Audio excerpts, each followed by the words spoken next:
bringing sound effects in Are today. you done trying with that?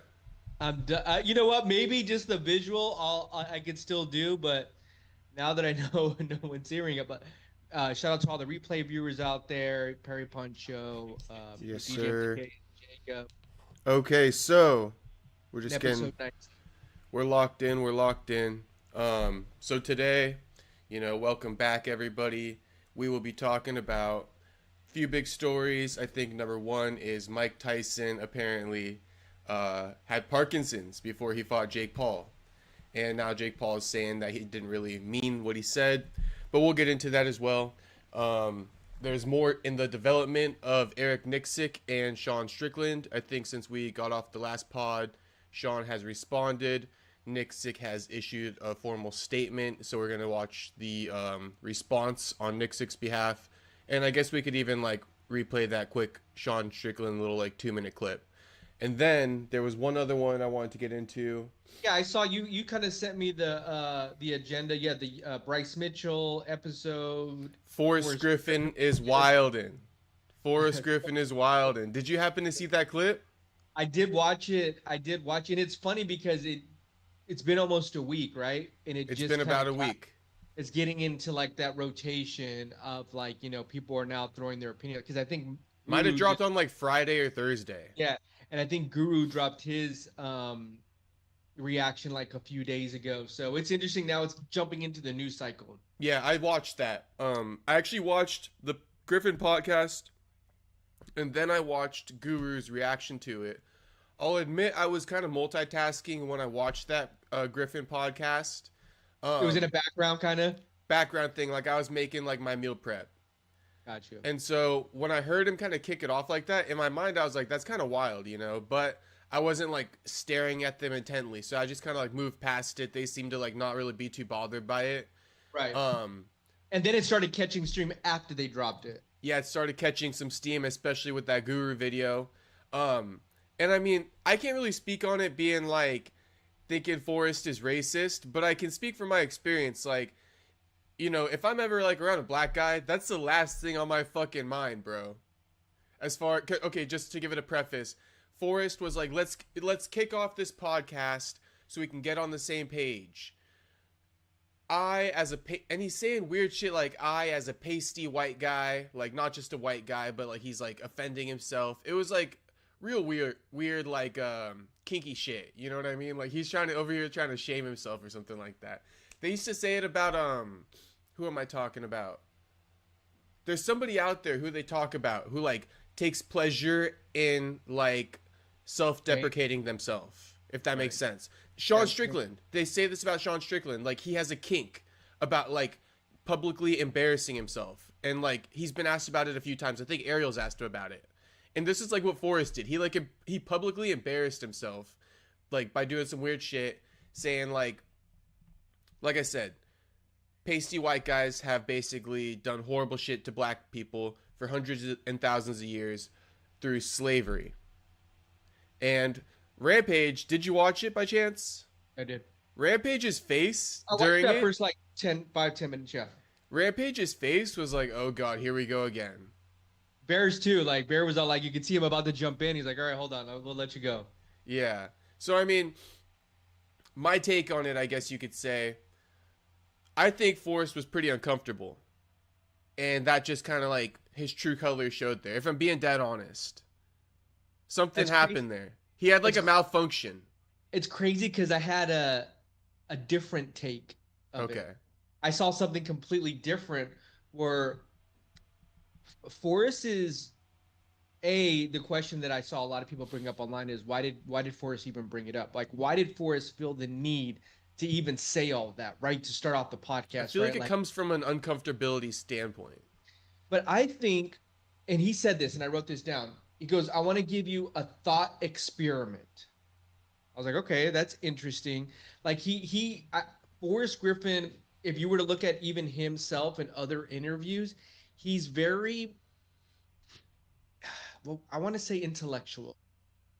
He has a higher IQ, and I think he wanted to showcase that he could think outside the box and share why he thinks racism is where it's at. But it was almost like it was unnecessary though. Like he didn't need to have a thought experiment with the Jaxxon podcast. Yeah. With Rampage. So it did kind of come off awkward where it's like, all right, cool, good to know, bro. I feel Like that. so that was kind of my take on it. But do you get that? Like he's like he thinks at a higher level almost. All right, let me give you a comparison because when I was listening to this thing play out a little bit, I did have a little bit of a parallel to draw. In my interview with Joaquin, we talked a lot about race, especially because it was fitting. It was February 1st when we did the interview, Black History Month. Mm-hmm. So a few topics, he brought up race.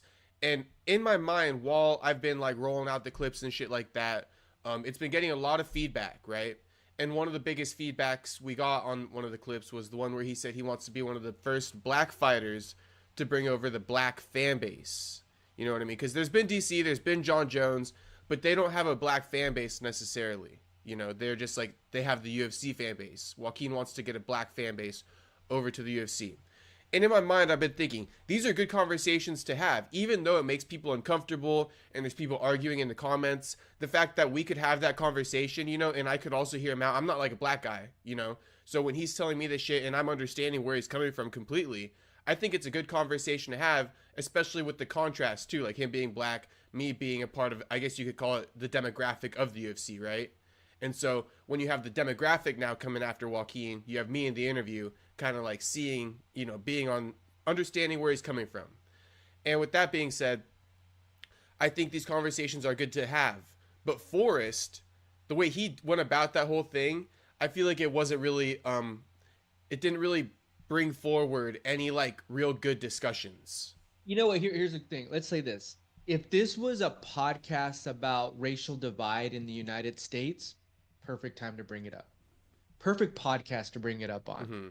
You're going on a podcast that as a UFC fighter that likes to have fun, that likes to tell stories about like when they went to war. You know what I mean? That's what that podcast was kind of built on. So it was like, know your audience. Know who you're going after almost. That's what I thought too. I was like, it just, it was unnecessary. But what's crazy and what I wrote down too? Do I agree with his sentiment? 100% I agree with his sentiment. What he's saying is very truthful behind the scenes, like what's gone on in our country and the underlying tone of where racism and how people look at each other. I thought it was super spot on. I wish more white people said shit like that because they don't want to admit it, And he said something too, was like, hey, if a black guy were to go for a job and a white guy were to job, who do you think is going to hire? They're going to more likely hire the white guy. Except Rampage didn't go along with it. Rampage was like, I think they'd hire the black guy. And, but Rampage, you don't know when he's kidding, but I like what Rampage said before, too, about racism. He's like, dude, I was growing up in the South. Like, I've been called every fucking name in there. I know exactly what it means. I've been through it. I lived through it, Mm-hmm. But I think that it just, like I said, I think that he wanted to, for whatever reason, show off his higher like intelligence regarding this discussion and say, hey, I understand what black people go through. Like I empathize for you, but I don't know. It just seemed real like awkward, unnecessary, not a good timing. I think if the conversation, let's say the conversation rolled there, right? And they started talking and all of a sudden they start talking about Bryce Mitchell and other things. And then it went into that. I could totally understand the conversation.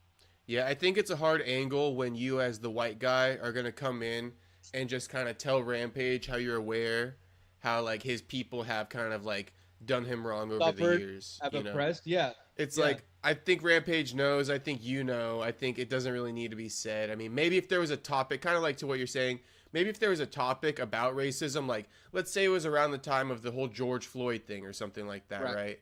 Then it's like, okay, let's have this conversation. But, the conversations are good to be had. Did you watch the AB and Theo Vaughn podcast by chance? I don't think so. Did you hear anything about it? Antonio Brown? Yeah. No. Okay, so I watched it. Who he is, though, right? Yeah, I watched it. And if you know anything about Antonio, especially as of late, loves talking about race. Mm-hmm. And in my opinion, sometimes the conversation is uncomfortable, but I'm all for, I guess you could say, like I said, conversations worth being had, like uncomfortability of like the N word and things like this. You know, he was talking about that with Theo, and I think those conversations are good to be had, but they got to be like, I think, brought up. I think, in my opinion, a little bit, it's better if like the black guy brings it up versus the white guy. And number two, I feel like if you do talk about this stuff, you can't have it be like a 3-minute thought experiment. You got to be like as long as it takes. It has to be a real topic. And I think that was one thing where Forrest messed up. He tried to have it be like a quick 3-minute conversation when you can't really do that. I feel like it's got to be a longer one than that. And I felt like it was almost like it's almost like, hey, I want you to know that I know that your people have suffered. From my people. Yeah, from my people. So I understand. You know, like it's almost like, but it was like so unnecessary where it was like, okay, like good to know. Thank you for bringing it up. Yeah, and I mean, I don't know, because there were weird things like in between it a little bit. Like, let me give you an example, because I mentioned the pasty white guy thing. He had said like pasty white guy, right? Pasty white guys like myself did horrible things to people like you for thousands of years. And then Rampage was like, what do you mean, like pasty white or something like that? He's like, yeah, like pasty white. Like, I'm not white. I'm like extra white. I'm like pale. And then Rampage is like, oh yeah, like pale like a pussy. And like, I'm like, dude, like this is like, this is where we're getting like, this is getting into like some weird shit. Like now Rampage is saying your skin color looks like a pussy. Right. And that's Rampage, though. Rampage always wants to, like, you know, push the envelope and be funny about something, you know? So I didn't take it too seriously, but at the same time, now you're going to come in there, like, in this serious topic. It was just a really weird setting all around. You know what I mean? Yeah. Like, the fact that Rampage said that, and then, like, when he tried to toss up Rampage that softball, Rampage, like, completely went the opposite way with it. It was just a really awkward conversation. I'll tell you a funny story. This one girl one time, and she was here, like, you know, and I'm just so everybody knows, we're recording in Barrio Logan, right down the street from Chicano Park, old school, like Mexican neighborhood in Southern California and San Diego. You know, TJ's fucking 10 minutes away. Mexico's right there, right? So, you know, Hispanic community. And one time this girl, and I had invited her, we had this little function, bro. All fucking Mexicans, bro. All Chicanos. Yeah. And she's all like, yeah, you know, I moved down here because I want to understand what you people go through. Everybody just like looked at her, and they're looking at me like, bro, you invited this bitch? And you like, you invited this bitch? And we were like, dog, I don't know where that came from, bro. Yeah. But you know, like she's thinking in her mind, like, oh, hey, you know, I'm part of you guys. Like I moved down here just to, you know, see what you guys are going through. And we're like, out of pocket. It's definitely an interesting like she had a thought experiment.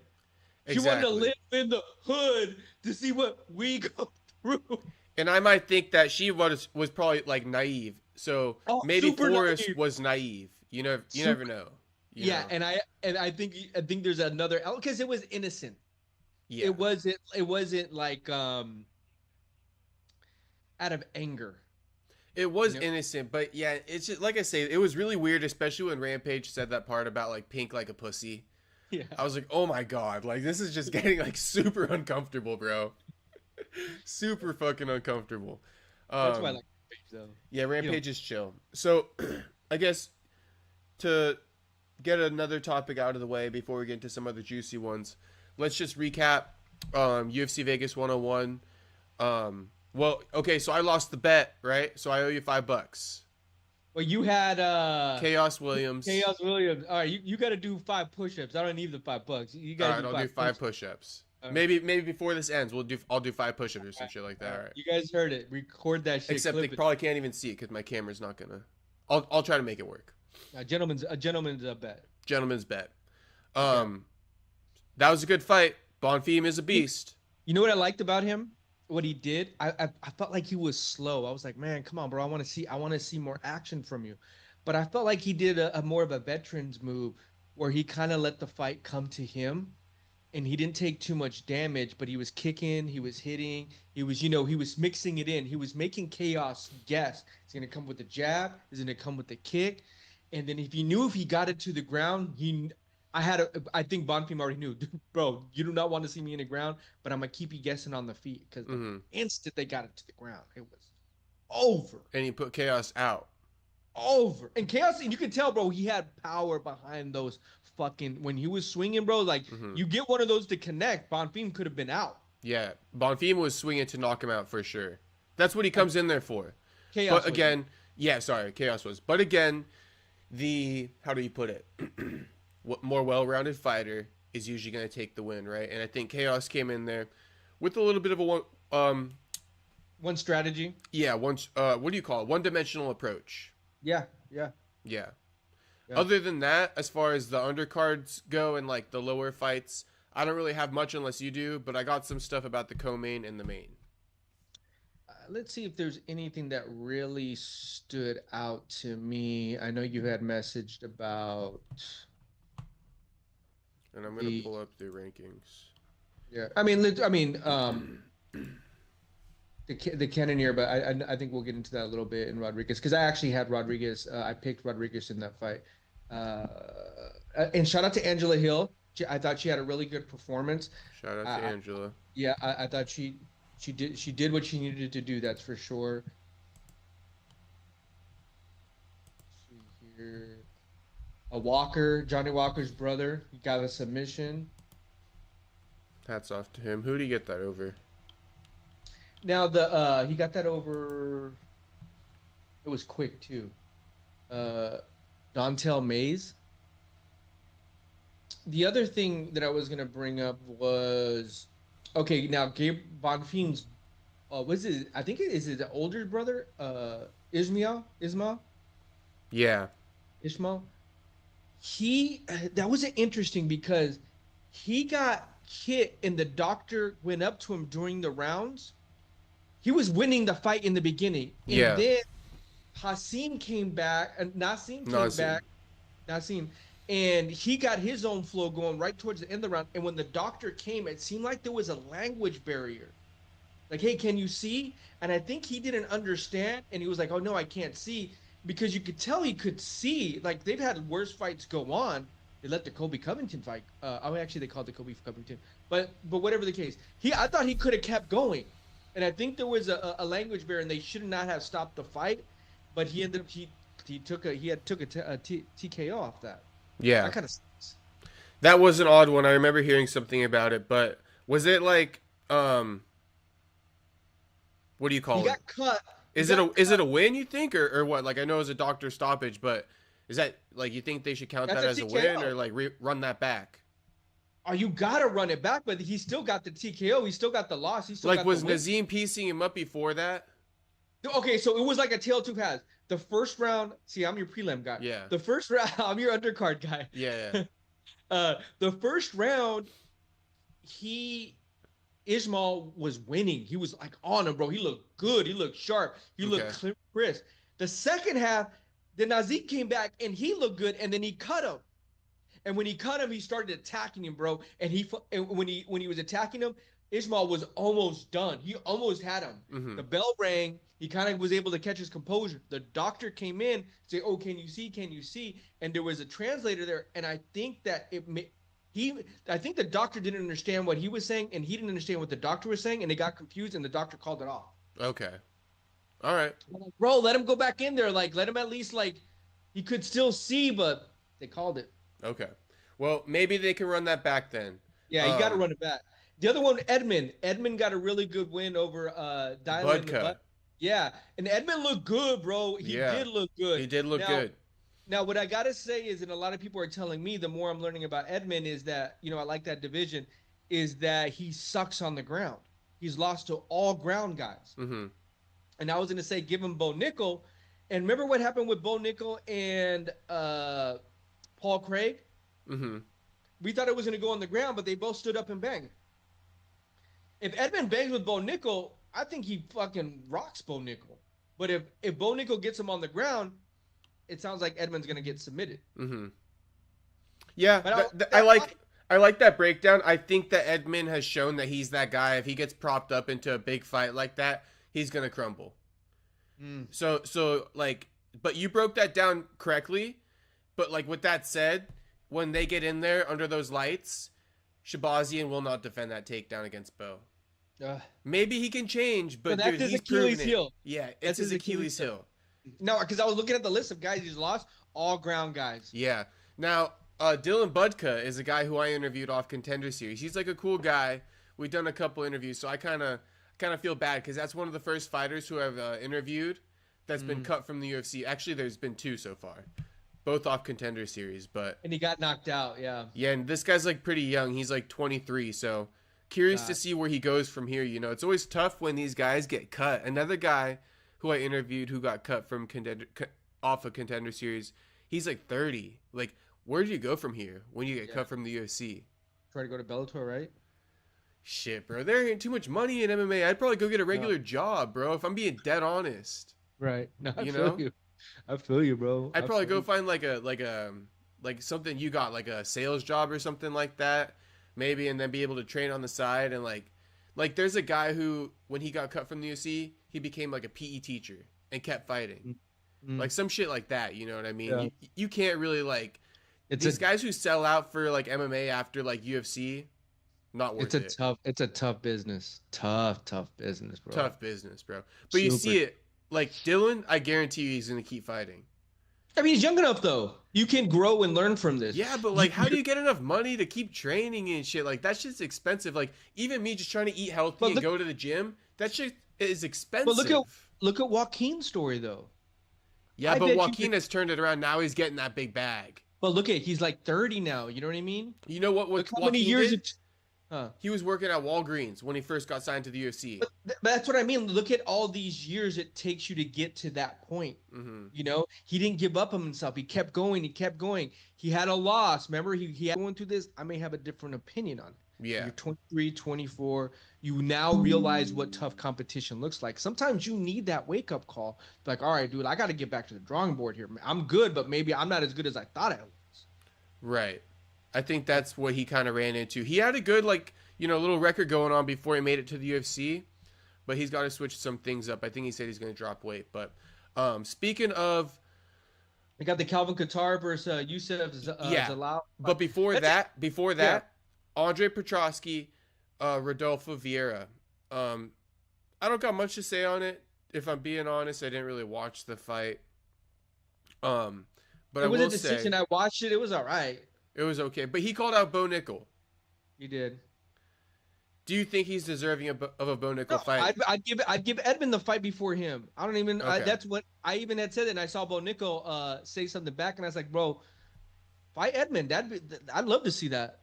Yeah, that's fine. I actually saw another especially one because he got a knockout. If Petroski had got a dominating win, I'd have a different. What do you think about Petroski?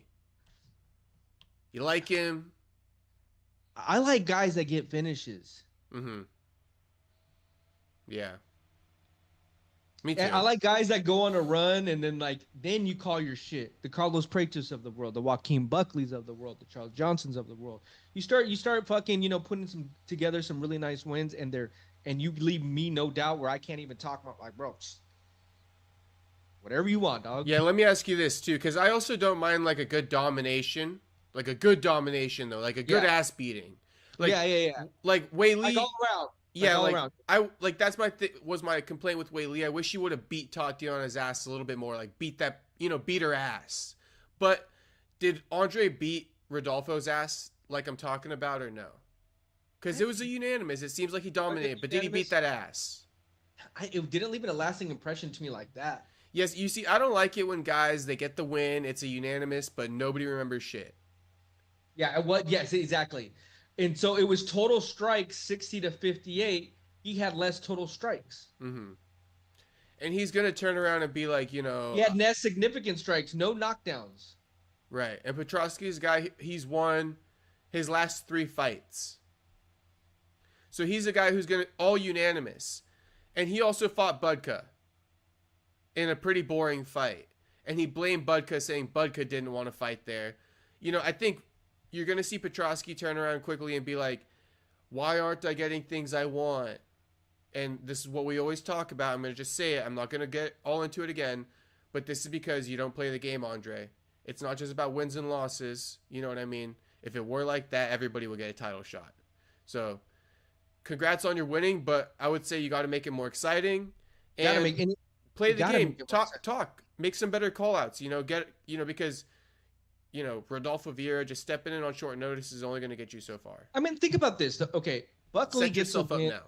But look at Buckley gets a win off Colby Covington's cut. That's a hard hit. You cut him. Mm-hmm. Doctors came in and stopped it. I wanted to see more blood. Yeah. That leaves a lasting impression in my mind. Oh, you fucked him up. Was it Stephen Thompson before that? Yeah, knocked him out. Oh, bro, we knocked him out clean. Yeah. Clean, like, against the fence. Motherfucker just dropped and shit. Right. Like, that's a lasting impression in my mind. And so now what? You're in the top 5. What's he ranked? 6. Give him whoever he wants. Look how my conversation. Look how my mood is, bro. Yeah. Look at my whole attitude about the conversation. Carlos Preyton, give him whoever he wants, man. Yeah, right. I agree. And if we see him get knocked out, fine, so be it. Gabriel Bonfim, give him whoever he wants to get him in that top 15. You know what? Give Gabriel Bonfim Brian Battle. Yeah? Let him do what the other homie couldn't do. Okay. I like it. What Randy Brown couldn't do, Bonfim's going to do. All right. Give him to Bonfim. Exactly. So that's all I'm going to say. And then, like, you got the Kevin Qatar versus Youssef. Are we ready for that one? Last thing I was just going to say. I heard Rainier DeRitter versus Bo Nickel is something that... Okay, Rainier DeRitter called out Bo Nickel. I think that's well deserved. I think, yes, especially since Bo ducked the grappling in the Paul Craig fight. At first, I was like, don't give him a grappler again. I say you throw him somebody just as good as Paul Craig. Rainier DeRitter. Can't duck the grappling, bro. You're going to get it again. Here you go. You get this again. You can't run away from it. You got to step up. You got to grapple this guy. See who's better.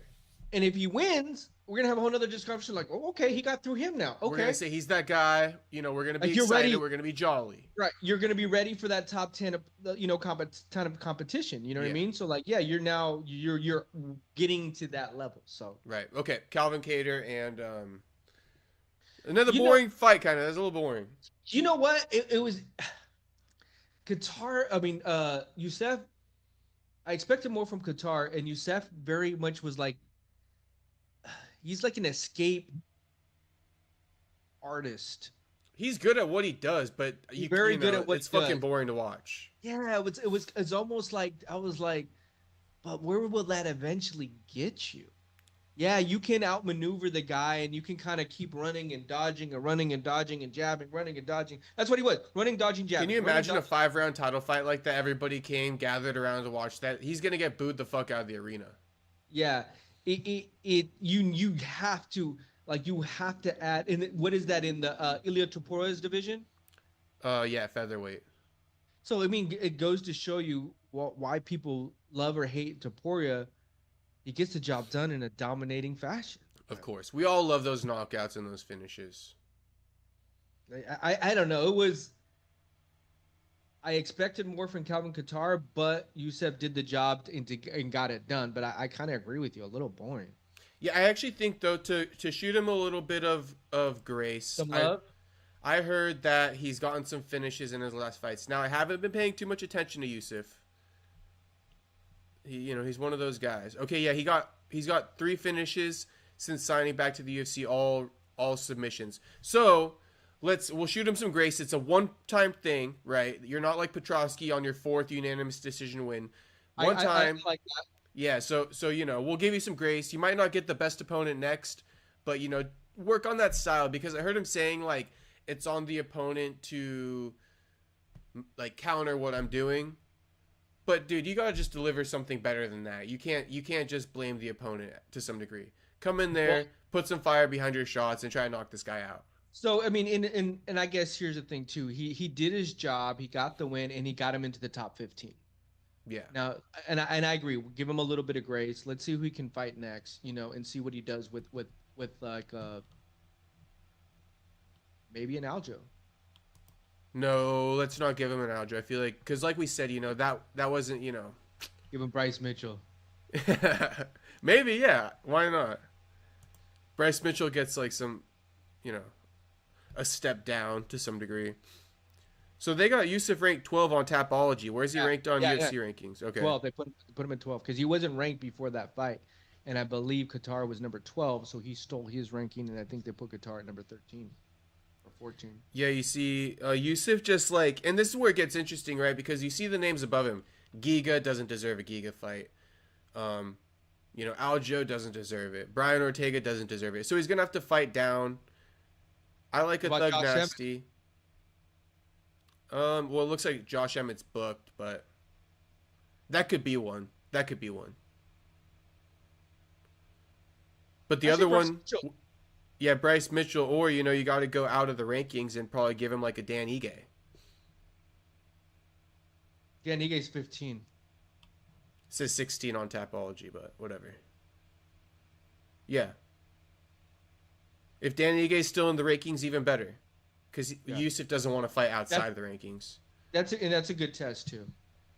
Another good test. Because sometimes you got to put two boring guys against each other to kind of like eliminate one. Yeah. And Ige he'll put it on the line out there. Yeah, he will. He'll give you a fun fight to watch. Right, he will. Now, with Calvin Kattar, just curious to see what his age is and shit like that. Looks like he's lost 4 in a row. Oof. 5 of his last 6. Ugh. Emmett, Arnold Allen, Aljamain Sterling, Yusuf Zalal. Well, he's fighting heavy. He's fighting top tier guys, though. Yeah, but after that, Zalal, like you like to say, after that Zalal, it's like, where do you go from here? Yeah. Your light is about to get a whole lot dimmer, as MTK likes to say. we got a whole lot dimmer.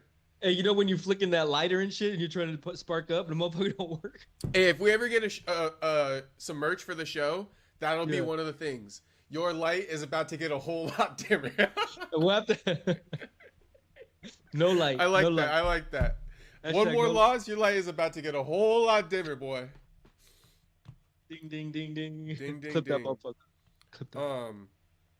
Okay. And I guess we can go on to the main event now. Oh! Yeah. There was one other thing. Yusuf accused Calvin of greasing. The grease? Interesting claim. Yeah. Interesting claim because going into it, I don't think Calvin was like, oh my God, this grappler. I'm pretty sure he knew what he was getting into. This guy's going to run the whole time. So I don't know why Calvin would even grease. And wouldn't you, like, don't they kind of check him before they step in? Like, yeah, but there's a thing that these guys do, right? So what they do is they put on lotion, and then it absorbs into their skin. When they get sweat. And then they go take a shower, and like they don't lotion up after the shower. So once they sweat in the fight, it all seeps back out of their pores, but it's undetectable. Interesting. To the naked hand. Idea. No idea. Yeah. They are kind of, I put a poll out, right, with Yusuf's claims, and they said that everyone's on Calvin's side, saying Calvin wouldn't do that. But hey, I don't think Yusuf would lie either. So yeah, who knows now? I mean, he got the win. He got the win. If he had lost due to the fact that of something weird and it went to a decision, it'd be a different conversation to have. Yeah, I agree. Then it would look a whole lot worse. So you can say that if you win, it's fine. Yeah. Cannonier, Gregory, your boy Gregory went down. Yeah, I think that 3 takeaways I had from that was that Cannonier can take a punch. Punches. I wonder if he has like street fighting experience. Bro, but what's crazy is didn't Imavov knock him out? Let's see. I think that was one of his wins before he punches and knees in the 4th. Yeah, he did.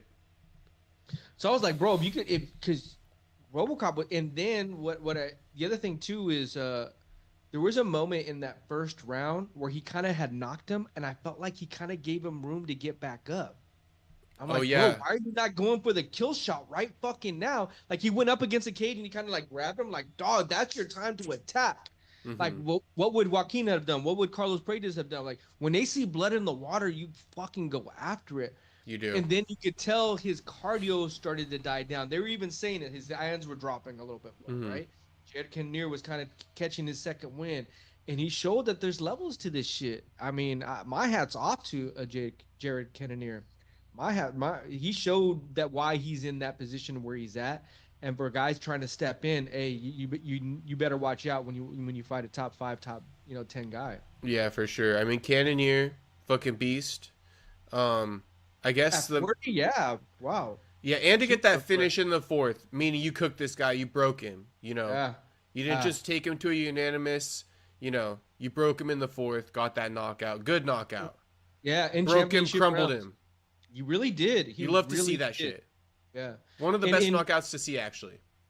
And RoboCop said afterwards that I think he was he had some type of, he was fighting an injury. What did he say? Serious issues. Yeah, what was he issued a statement, right? You got that anyway? Yeah, my body just I saw several details that can be improved, things that will be changed. Most people don't know this, but I had serious issues to recover after weight cut. My body just wasn't responding. So, I keep on wondering how things would have been played out if I had been 100%, but no sad stories here. So I think a lot of people, and I think a lot of people knows that he has to cut weight. He's so big, right? Mm-hmm. But you know what I thought about when I thought about that too? If Jared Cannonier can take your punches, what are the guys at 205 going to be able to do? They're going to be able to take your punches too. Yeah. So, or either Jared. Why you think he should move up? I don't think he should move up, but it kind of sounds like that's what people are saying. He's having it's too hard of a cut for him. They're saying that. Who said that? Well, I mean, in this instance, he's saying that, hey, you know, Robo. You're saying Robo. Yeah. Yeah. Yeah, maybe he should move up if it's too hard of a cut and he couldn't rehydrate. Yeah, but my thing is that... That's what it sounds like. Yeah. Like, I don't know. It's either two things. Jared Cannonier can just take a fucking punch. Like, he could take punches. Or, you know, RoboCop's going to probably have even bigger problems at 205 if these guys can take your punch. The top tier guys. Yeah, I think, RoboCop got a big jump up in the rankings, you know. He did. Cannonier's ranked number 7. Yeah, he got a big opportunity. Huge opportunity. So I probably would think just like keep fighting outside the rankings and try to rack up some wins at middleweight. If the weight cut is really too hard, move up to 205. But, you know, to some degree, it just gets to a point where it's like some of these guys just aren't that guy, right? I think I got some breaking news for you. What is it? It says Carlos Freitas, Jeff Neal, UFC 13 Miami. Really? Okay. There we go. Okay. Breaking news. What month? That's from Crazy Kev, though. Oh. Take it with a grain of salt. No, I'm kidding. Okay. That's in April. That's 2 months. Okay. This is from Leo Guillermis. Yeah. Okay. Yeah. Good one. And reliable source. What was I I like that. I like that. That's a good one. Yeah, because Jeff Neal's he's not a bitch. We know he has hands. We know he's a veteran, and that's to be a good test for Carlos Freitas to see if he can get through this guy. All right, now we're cooking. Yeah, so Freitas is gonna get him up out of there though for sure. Oh, what do you think? Yeah. Initial thoughts. I want to see the Henny. I want to see the blunts afterwards. Like that's the homie right there. I mean, he's got the height, the reach. Yeah. He just has the swagger too, you know, like Carlos Freitas, he even said it too. It's like, bro, like I was like 10, 12 on the block smoking cigarettes and shit. So like I grew up. Yeah, and then you know, Freitas after that, if he can beat Neal, puts him right up there. Gilbert Burns, Ian Gary, Joaquin. I would like to see, you know, if Freitas gets past Neal, throw Freitas up against like a Gary type guy. How sick is that division getting though? You know what I mean? It's getting crazy good. And you got Kamaru Usman, who's about to get out of there too, you know. So it's just gonna make room for another good guy. Bro, it's gonna be about 10 like elite killers. Yeah, for sure. Leon Edwards is ranked number 1, but not for long, bro. Not for fucking long. Let's see what happens with him and JDM. That's gonna clear out a lot. We're gonna learn a lot. We're about to find out. I think that's a good matchup for Leon actually, because JDM is coming off of fucking 3 surgeries in his arm, bone surgery. Yeah. I was going to say, you want a fresh opponent for Jared Cannonier? Who? Throw him Bo Nickel. Yeah, but I don't see. I think Jared Cannonier deserves better than that. Okay, but hear me out. I think it's actually a good matchup. Hear me out on this one. Okay. Jared Cannonier beats Bo Nickel. Man, we're gonna be talking about Cannonier like, dude, he just knocked out Bo fucking Nickel. But I think at the same time, some people will be like, yeah, it was too soon for Bo Nickel too. I hear you on that, but this is also something I've heard people saying. People have been saying you got to push Bo Nickel up there. Like, fuck giving him this slow rise at this point. Like, a lot of people are saying, like, give Bo, like, Whitaker, like, these big names, like, now. Shit. Give him that boy Cannonier. Then you can throw him to the wolves if he beats Cannonier. Let me see who I forgot who else. Because Cannonier just came off a win, too. Like Cannonier ain't no joke right now. I say give Bo Nickel Paulo Costa. It's another decent one, but, you know, I feel like this is my thing, right? I think that Cannonier Bo Nickel fight is almost like a true. I mean, I would favor Cannonier. Oh, I would favor Cannonier all day. Yeah, and you see, like, Bo and Paulo, almost another softball, almost another toss-up. Okay, what about Roman versus Bo Nickel? I'm high on Kopylov. I'm high on him. Yeah, I like that, but you see, he's not going to move up or down really if whoever wins and loses on that. Right, and if you're the UFC, I don't think Kopylov is the best name for a guy like Bo Nickel. You got to throw Bowen up against like a Paulo Costa, like a Brendan Allen. Yeah, I just think Vittori. It's got to be a name. Yeah, and see, I think Jared Cannonier he deserves better. That's all I'm saying. He deserves better, especially after that win, and I would see like Sean Strickland, like he's gonna need a fight like the Izzy or a Jared Cannonier. So they're saying like Strickland versus Izzy rematch, right? That's what DDP said. I really would like that too. Maybe Cannonier versus Whitaker. Yeah, that's a good one. That's a good one. That's a well-deserved one too because they're both in the same like level of competition. It is. I think the UFC though, you know, co-main event. Right, except or headline a fight night. Yeah, except you know when the UFC, they never like to put these old guys against each other. They love a young buck versus old buck matchup. I mean, even like this weekend with Brendan Allen versus versus Anthony Hernandez, that's going to tell us a lot right there too. Yeah, for sure. Number 12 versus number 8. Yeah, I would like, you know, Bo Nickel versus the winner of this weekend's main event. Honestly, I would really like that too. The co-main event, yeah. Sorry, co-main event, yeah. Oh no, who's the main event? Your boy Henry Cejudo. Oh, Henry's actually the main event? Yeah. Damn, I thought the way this was trajecting, Brendan Allen and Hernandez were the main event. It should be, though. Everybody's posting about it. It should be the main event. I literally thought that, just how everybody's posting. Like, on Sunday, they're like, Brendan Allen, Hernandez fight week. Nobody was really posting, like, Yudong, Triple C fight week. Yeah. Okay. So that wraps up this topic. Let's move on to the next one. Let's see here. All right. You had the Eric Nicksack. Oh, yeah. So did you watch that clip? The one where which one? Sean Strickland's or? So. I saw Sean Strickland's reaction. And I saw Eric Nicksack kind of walk it back a little bit. Yeah. And I saw the clip about the money. Sean Strickland, right? Let's just kind of, I'll run through it because I'll pull up the Instagram and just run through it. Okay. So Nicksack, you know, goes on Ariel's show. He says, you know, basically in so many words, if Strickland wants to make money, let me know. I want to coach world champions. Okay. Caused a lot of controversy.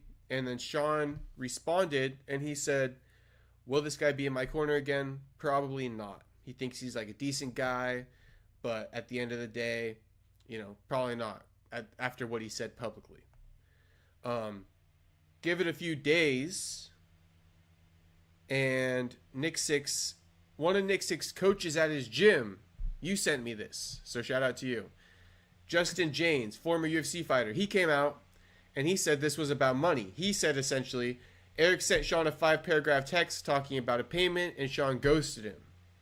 Yeah. And that goes to kind of show, we've been talking about this. There's something going on behind the scenes. I don't know like what it is, but there's something where Nicksack seemed perturbed with Sean, right, from the get-go. and this could be it. Since this happened, apparently Sean denied it. I have not seen anywhere where Sean actually truly denied it, but I've seen one report. But Nixick has come out and he's basically said he made a mistake. Mm-hmm. And this is what he said, kind of quote unquote. He said, "I agree with Matt Brown. Looking back at it, I made a mistake. My true intentions were to try and motivate him publicly, and that was a miscalculation on my part." So, what do we think about that? Yeah, I think that everybody agreed that he can't be airing out dirty laundry like that, and making your guy look bad in front of the whole world. Maybe that is how you felt, but it's not something you say online. And I went back and I watched the fight, and you could tell during the rounds when he was cornering him, he was telling Sean, "Bro, I need more from you." Like, you could tell Eric was frustrated, and Sean was like, "All right, man, all right." And then he would go to the other coaches, like, "Do you have anything else for him?" And the other coach, I don't know his name, the black dude, and the black dude, that's fucked up, but the other homie, he kind of just like gave him he was more a mellow, where Eric was more in his face, like, "Bro, I need more." You could tell he was frustrated with Sean.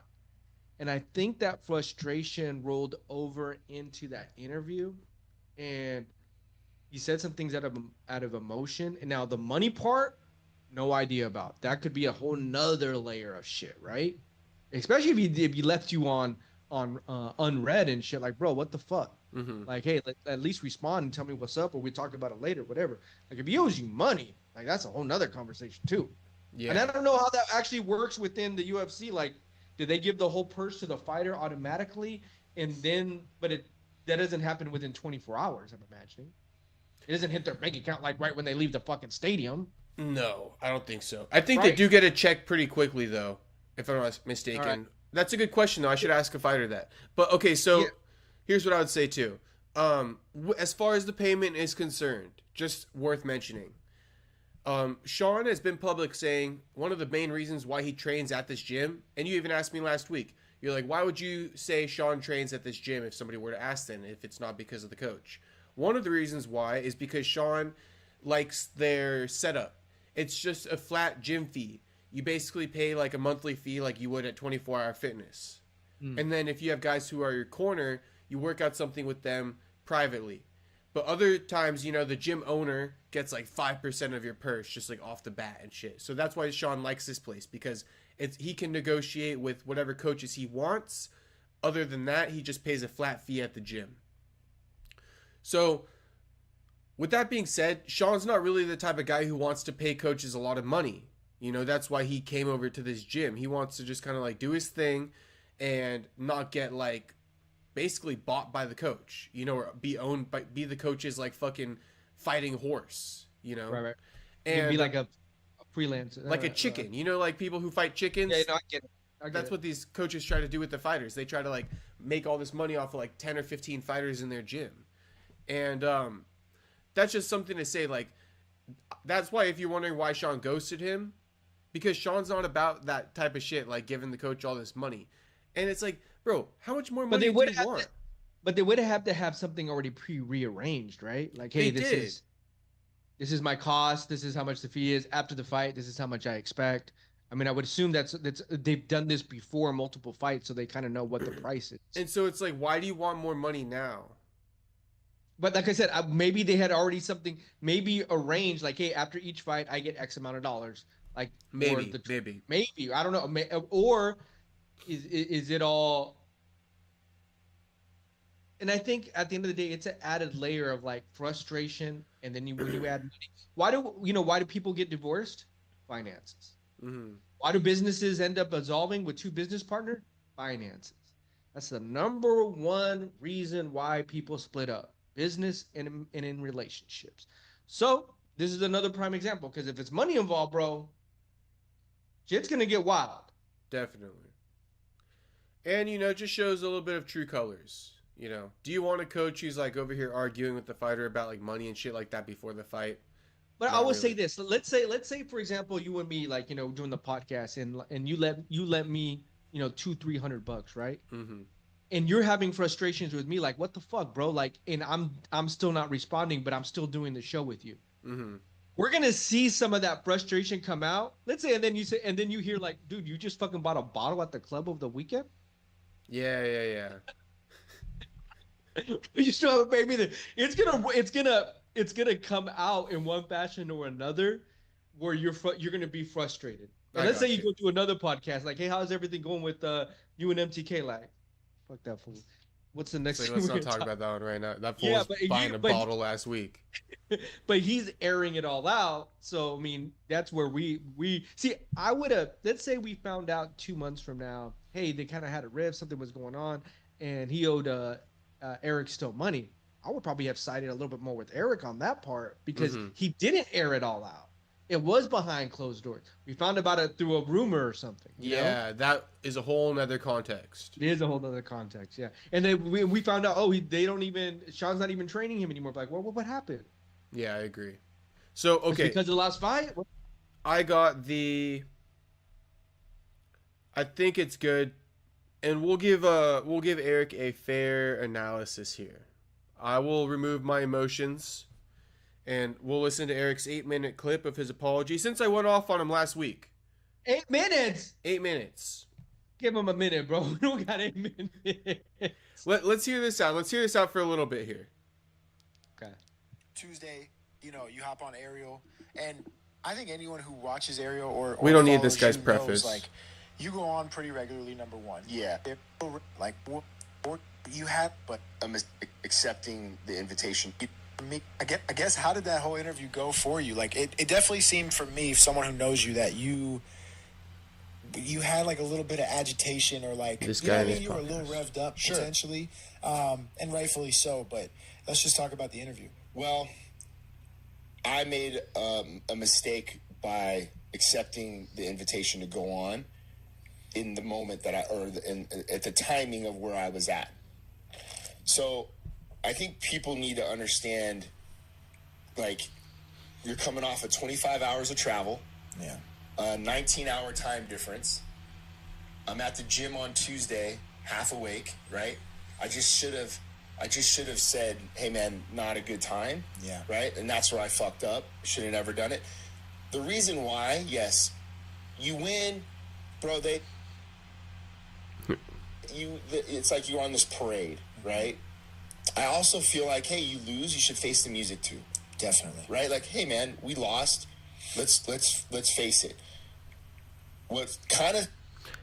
My thing a little bit is, like, just step back a little bit, man, from the clout chasing. Just a little bit. I'm not calling you a clout chaser, but, like, you're talking as if you're the fighter. Like, you're the coach. It's more so the fighter's role. Like, he goes on the parade. He does the media. If your fighter doesn't do too much media, kind of be like a shadow of him.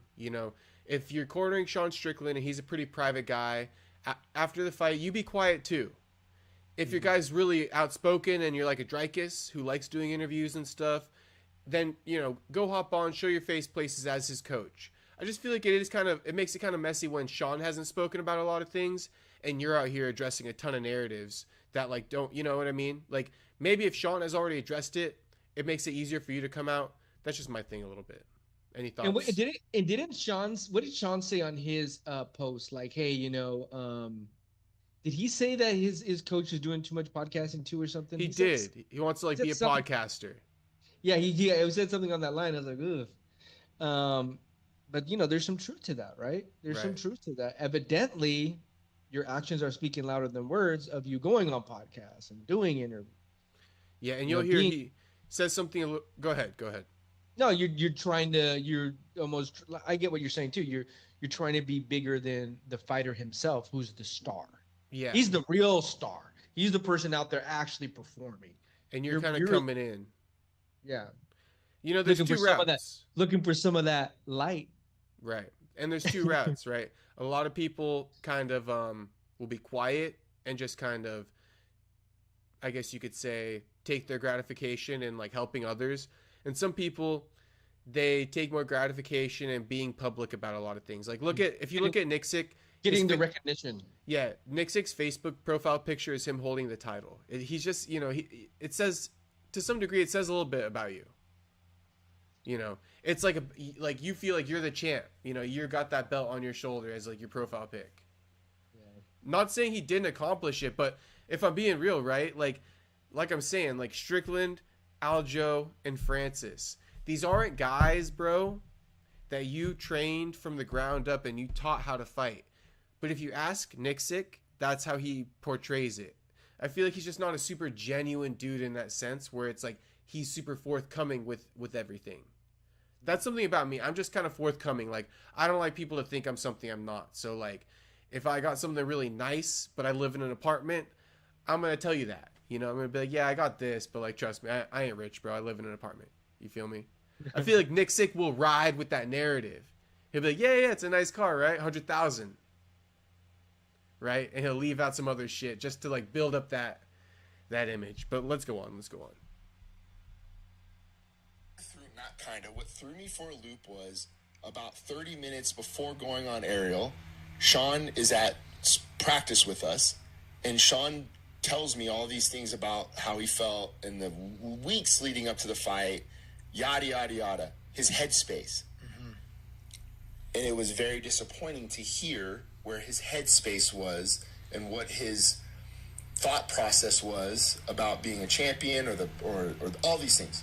And that's personal. I should have known better. My personal opinion on that. And maybe I'm just a cool kind of guy, right? I'm like a Rampage, if you will. If Sean told me that honestly and truthfully, I'm not going to be like, damn, Sean, I'm so fucking disappointed in you, man. Like, that's how you really felt going in there? Like, you wasted my fucking time, man. Like, me, I'm like, hey, man, if that's how it is, that's how it is. Like, you know, let's just work on getting past it in the next one. Mm-hmm. You feel me? Like, some things happened. You also, like, I would be a guy who'd be like, hey, man, I get where you're coming from. On top of that, you did have staph infection. You know, you did whatever the case may have been. He knows what the behind the scenes of the camp, right? I guess Sean was recovering from a broken arm, right? Again, just be like, I know you were going through a lot. And let's just, you know, get him in the next one, bro. That's all we can do. I feel like, but go on. Tell me your thoughts. My initial reaction, not knowing that, and I remember hearing that part, is he was frustrated and got more frustrated from that conversation. It's almost like, I'm assuming they're kind of like brothers to an extent because he's still your coach, right? You're close. That's not a far relationship. That's a very close relationship. And there are moments I've had with my own like brother where I'm like more disappointed because I expect more from you. And during the training process, he had to have known a lot of this stuff, bro. If he has an injured arm or going through the staph infection, it's not that Eric doesn't know these things that are going on. You're day in, day out with him as you're training. You're kind of tied to the hip with your coach and your athlete.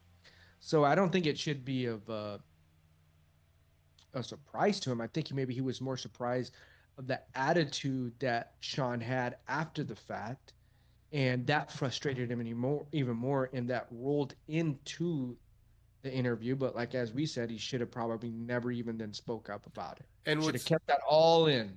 He should have kept that all in. And what's kind of odd to me too, what I take from that is like, so you just said you had a conversation with Sean, right? So why didn't you just squash it right then and there? Why didn't you just say everything you had to say there?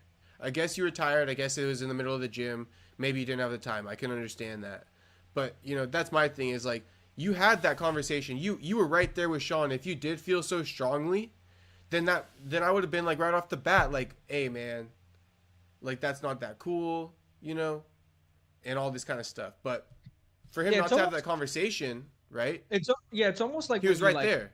Yeah, it's almost like when you're homies with somebody and shit, and you guys are kind of going through something, and you're like, man, whatever, bro, fuck, I guess, you know? And you don't really talk it through. You just kind of like, there's just that negative energy there. But you go run into another homie and like, and you just start venting to him. Man, this fucking, bro, like fucking doing this and doing that. And you're just kind of listening to it like, all right, you know, it kind of like he vented to Ariel about shit he should have been inventing and that should have been in-house, very close to the chest, and he let it all out for the whole world to hear. Yeah, All right. Because there's truth in what he was saying. It's how he felt. He wasn't lying about how he felt. He does feel this way. He just said it on the wrong time, wrong place, wrong person. Sure. And I guess the last thing I'll say about this clip part is in my opinion, right? I've been in situations where I had a delayed reaction, meaning like I didn't react how I wish I did in that split second. Yeah. Later on, I was like, oh, I should have reacted this way. Right. But at the end of the day, I was like, you know what? I had my chance. My chance didn't happen. I'm not going to replay this. You know what I mean? My chance was then. I realized later on. I still realized. And I'm just going to kind of move on from it. I'm not going to like rehash it out with him. Harp on it. I feel like in that situation, my personal opinion, Nick Sick didn't have the real whatever it was to say it to Sean's face at the time. He had a realization later on. He probably should have just kept it to himself and never had that conversation. And I think it's you ever have like problems with somebody and then like a new problem arises and you never solve the last problem, and then a new problem arises and you kind of your beef or your drama is getting worse because you never really fixed any of the other shit, and then it could be something small and you kind of explode. In this situation, this is very like it's a very high level, right? You're talking about becoming champion of the world at the top level. And I still can't see how their relationship can be mended after this. No. Also, I was going to say, I think Nick Sick, in a way, there's two relationships, right? I think a lot of times when you go with the fighter when he's younger, right? You really need to make them disciplined and force them into things. I think once you have an adult relationship, especially a guy who became a champion, who really you didn't teach when he was 16 years old. You taught him, you started coaching him when he was like 27, 28. You know what I mean? When that happens, I think you need to do a better job of assessing the situation and being like, okay, I can't be this guy's dad, so to speak. We got to be more of like on a friend type of like level here, you know, equals, right? And I think Nick Sick, like he gets off on being like his fighter's daddy. Mm. And I think maybe that comes from his football background. Because in football, they're really, like, abusive. You know what I mean? Those coaches are fucking crazy. Yeah. Yeah, I played football, so I know. What position did you play? Fucking offensive line. Oh, really? Yeah, because I'm just, like, a big, like, uncoordinated guy, I guess. When I was younger, especially. Now I can, like, play basketball and shit, but trust me, it took me a long time. How tall are you? Like 5'10", 6 foot? 6 foot. 6 foot. Yeah. Okay. Right. Yeah. I took that energy and had to process that while I go on aerial. I fucked up. So 17 years of being in this game, I've always tried to be calculated and say what I needed to say and say it correctly. He's only been getting the limelight for like 3 or 4. Just for the record. Out of the 17. Out of the 17, so, you know. It's only been 4 years. Correctly. I take a lot of inspiration off of, like, Joe Mazzulla, Bill Belichick, you know, guys that are in the highest regards of sports, Nick Saban, and how they handle... All NFL coaches. Joe Mazzulla. Alexa, who does Joe Mazzulla coach? From Wikipedia.org. Joseph Mazzulla, born in 1988, is an American professional basketball coach who is the head coach for the Boston Celtics of the National Basketball Association. Alexa, stop. Everybody else was an NFL coach, so you got to get your inspiration from, I feel like, real MMA coaches, brother. I mean, there definitely is something to take from, you know, I mean, Bill Belichick, legend, right? There is. The one thing great coaches know how to do, and a football coach, and even a basketball coach, you're dealing with so many different personalities, is that you have to learn what motivates each person. In Sean's instance, you need to learn what motivates and what pushes Sean. Does, you know, pain push him? Does money push him? Does notoriety push him? You know what I mean? And if he hasn't been able to extract that vein of what really pushes Sean, or is he at a point that to say maybe this is all I'm gonna get? This is what I think, bro. He's more at a point where like he's now fully understanding that this is the full potential of what I'm gonna get from Sean, and he has 2 or 3 things in his arsenal. I think that's more what's happening here. He's frustrated with it. He's getting to see it up close, and he's not getting the results that he wants, and he's putting the time in. Like I said, but this isn't shit you fucking air out in front of the whole world. Fair enough. You went completely wrong. Fair enough. Media. A little bit more. Just a little bit more. Mm-hmm. And I made a miscalculation in that moment in ever accepting to go on the show, right? Number 2, my wording was piss poor. What I said was accurate about the fight was uninspiring. Look what you just said. What I said was right, but I should have never said it. So it's not that he doesn't feel this way. It's what should have been said to Sean's face. Yeah, but here's the thing, like, but how do you even mend that bridge though?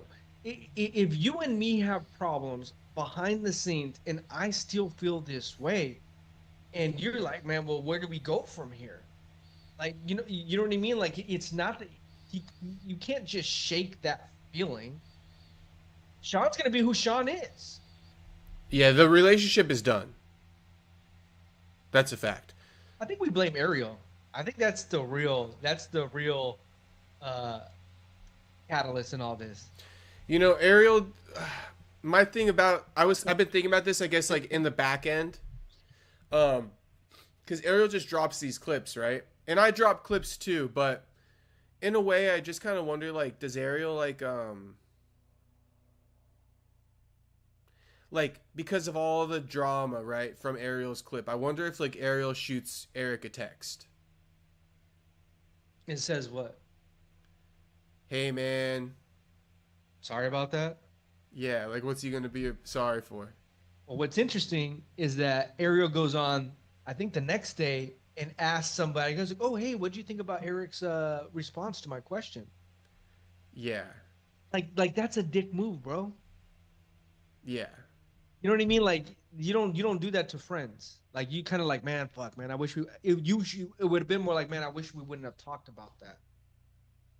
No, but Ariel knew what he was trying to get. He was trying to get a response out of him. He got the best response he could get. And Ariel, see, and this is my problem with like some journalists, is that you're able to hide behind the microphone against guys that are fighters. But you can say, hey, but I'm a journalist, so, I can ask these, out-of-pocket questions. In real life, he probably would never ask that person any type of question like that. And I think that's when Chael and Ariel had such a problem. I was like, man, now that's out of pocket, Ariel. You can't be talking to a UFC Hall of Famer like that. That motherfucker will fuck you up in real life and shit. But if Chael did that, it'd be like, oh, he can't control his emotions. He's out of control. I'm just trying to do my job. And so I think that Ariel's, I don't know, I kind of felt weird too about that. Yeah, that's Ariel's kind of MO. And I guess that's what comes with his territory of interviewing everybody and anybody. Mm-hmm. I personally like to kind of run on a basis of like, who do I fuck with? Who do I like?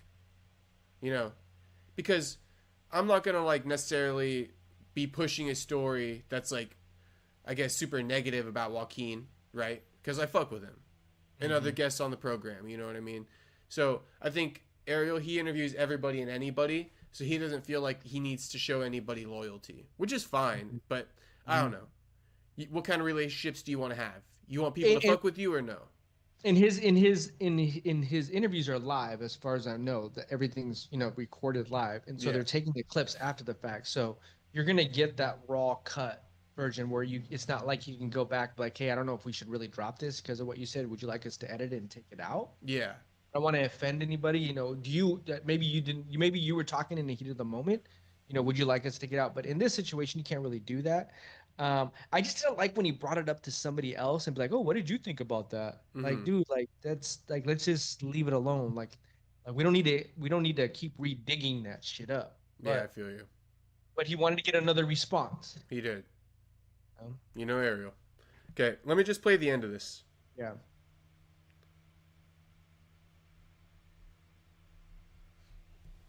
To the constructive criticism that we all should take on, right? Myself included. Danny, the gym, Sean, right? Yep. So I've learned so much during this time. I fucked up. I shouldn't have said what I said, and I should have gone on Ariel. MMA media is not your friend. Ariel did nothing wrong. Right. But the way it splinters off into shit is where I fucked up.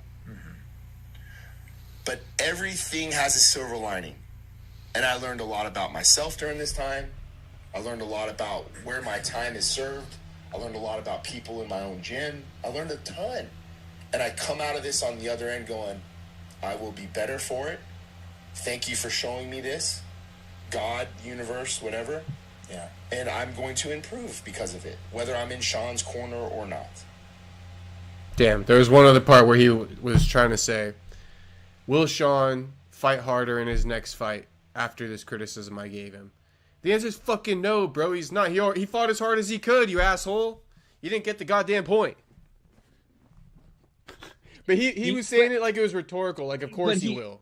But I think too, think about it this way. He's frustrated. He expects more out of Sean.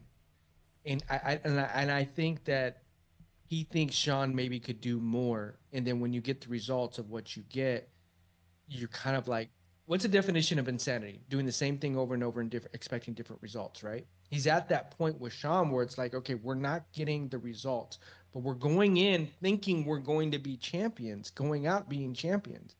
And Sean said it a couple of times. I really don't care about the belt.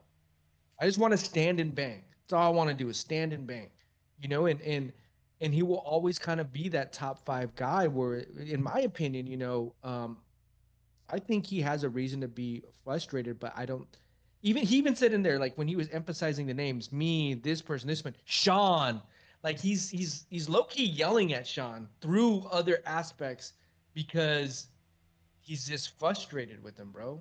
Yeah. He expects more. I'm telling you, it could come from a place of love because he expects more and he wants more. And maybe he thinks Sean can do more, but the results aren't giving us that. Yeah.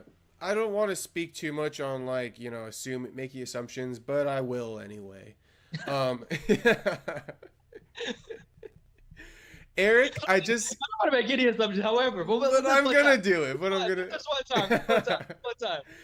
From that clip, just something burning in my brain. Yeah, it's just burning, and I got to get it off my chest. Eric, if I sat across from having a conversation, you know, and let me just say this, like, you know, when me and you met, right, in person, that's something I feel like I'm big on. Like, is somebody being real with me? Is somebody, like, being their self? Like, I want to know who you are, like, when nobody's around, too. Like, I want you to be that type of person, right? When he talks and on his podcast, I just feel like that's not the guy who's, like, at home with his family. Like me, if you see me interacting with my family and you see me interacting with you, it's like the same thing. So you feel like there's the camera version? Yes. And so that makes it really hard for me. Like, I can't even, like, know how much to believe from what Nick Six says, even the good things, because I feel like a lot of what he says is, like, the camera version, if that makes sense. It's a lot of, like, phrases he throws out. That's just like my speculation. Like a clean-cut version of it? Clean-cut version, I guess you could say, like, more like, okay. He puts on the hat, right, of being, like, the greatest coach of all time. Okay. And you're not that. So you think he needs to actually take more accountability? Like, some of it's on him, too. Some of it's on him, too, and, like, I would probably like to hear the humbleness, right? Like, remember I said people will think something highly of me, and if I'm not that guy, I will, like, let them know who I am. And I said Eric doesn't do that. Yeah, like, I feel like Eric is speaking a lot about Sean when he could also be like, but look, let's take it off Sean. I could do better at coaching. I could teach guys how to strike better. I could learn to teach guys how to wrestle better. I could become a better coach, you know, and acknowledge some of that shit where you're lacking. Yeah. But he doesn't do that because he puts on the hat of like, I'm the greatest coach of all time. And like, let's just push this narrative of like, I'm a champion. I want to be a champion. And dude, that's like almost like when like guys do the God thing and all they push is like God and stuff. Like John Jones does that. You give John a mic and he instantly starts talking about God because he doesn't know what else to talk about. What was up with your boy John the other day on IG Live? Yeah, I don't know what was up with John on that one. Well, your boy was out there at 2 in the morning. Yeah, John was wilding. Bro, he be wilding, bro. Yeah. Like, that dude amazing, bro. Like, I have no words for that motherfucker sometimes, bro. I just let that guy be him at this point. You know what I'm saying? Bro, it's like 2 in the morning. What are we talking about, homie? I don't know. He wanted to kill someone. His daughters had him pissed off. My thing is, why do you hit that button and go live? Like, what makes you go on Instagram live? Like, I don't doubt that your daughters probably pissed you the fuck off and you wanted to kill somebody. There's a million things that could happen. She could sneak out, go kick it with a boy. Was that the underlying, like, message? Like, he was mad at his daughter? Well, he said, like, your family pisses you the fuck off and you just want to kill someone. And so, you know, his family, his daughters. Huh. That's my assumption. My thing is, either, bro. We all get mad, but you're hitting your up... mom, your dad, fucking, like, your wife. Everybody. Engaged. Okay. Baby mama. 2 in the Huh? 2 in the morning, man. There's something, man. It could be going something on with the lady and shit. Something. Okay. That is late night. That's late night. Late night. But, you know, like, okay, that's what I got picked up from, like, a high school party, like, multiple times. Like, with the cops came, and they're, like, holding my ass. And, like, my mom had to come. My dad had to come at, like, 1, 2 a.m. Nice. So, that's just happened. I was wondering if that happened, and John's like, these motherfuckers. You know? I get it. No, I wonder what... Imagine Dana. Dana's like, God damn, I thought we were trying to negotiate a $25 million deal with Bro, John. like, God, come on now. You got a $35 million offer waiting. I'm waiting on John to say yes or no, and he's over here going on Instagram Live. That's probably Dana White right now. See, my whole thing is, I always like judge people at what time it is. 2 in the morning, ain't nothing happening good at 2 in the morning, bro. Nothing. Ain't nothing good happening. Either you're smashing or you're asleep. Hey, but that's a good time, right? 2 a.m. is a good time. Yeah, but either you're smashing or you're going to sleep. For sure. Everything else is gonna be fucking like what we saw. 2 a.m. is smash hour. You got. What else are you doing at 2 a.m.? Or call it a day, or call it a night. Or you're being at 12:30, 1 a.m. Yeah. But that 2 a.m. mark, you're smashing. Or go to sleep. Yeah. Or you're on fucking IG Live talking about you're gonna kill them all. Okay. Let me play one last clip, and then we will, I guess, wrap it up if we got anything else. Oh, just a little drop of a nugget. We got episode 2 of Bryce Mitchell's podcast coming soon. You know, to be honest, he got a lot of backlash. But, you know me, I don't even care if I agree with you or disagree with you. I like a guy who stands on his shit, whether people like it or not. And, you know, Bryce saying, hey, I got a lot of backlash in that first episode, but fuck it. I'm gonna hear your feedback, but I'm still going to keep pumping out these episodes. I kind of like it. You can't deplatform the man. My whole thing too is that, like, you know, I know what I'm getting with Bryce. I know what part of the country he comes from. I know how the type of person he was, you know, raised. He's a product of his environment. Even Rampage said that he's a product of it. I know what I'm getting. And see what I mean though with Bryce, right? That's what I'm talking about too with Nick Sick in a way. With Bryce, he shows you who he truly is, and you can make your judgments. He can't help himself. He can't help himself, right? He can't help. But it makes it easier for you, right? It makes it easier for you because you know what it is. Nick Sick, I don't know what the fuck's going on. So you kind of more feel like he's a chameleon, like he's showing you one thing, but he's this. Oh, for sure. Okay, now I see. Let me put it like this too. Nick Sick would have never apologized if everybody was praising him. He only apologized. Yeah. It's always the narrative. Like I said, he goes with whatever the public narrative is. It was only a matter of time before he apologized because everybody's mad at him. Right. Okay, I see what you're saying now. Spineless. All right. You know, I'm glad that he did kind of apologize. I mean, he didn't have to apologize, but at least he did. Yeah, it's fine, but you know. Okay, here's the thing. If he truly felt like he was out of pocket, then yeah, he should apologize. He didn't. There's plenty of times I'm like, nah, dog, I don't give a fuck. I was not wrong. Take it for what it was. Look, sorry, not sorry. I'll be a little bit nicer to Nixick in this situation. I think Bear's apology was a lot weaker than Nixick's. Bear 100% felt how he felt towards Bryce. It was clear as day. You know what I mean? And then he came back and apologized because people disagreed. And I said, Bear should have stood on what he said. Yeah. I'm trying to think about a time where I had to go like and apologize and I didn't want to.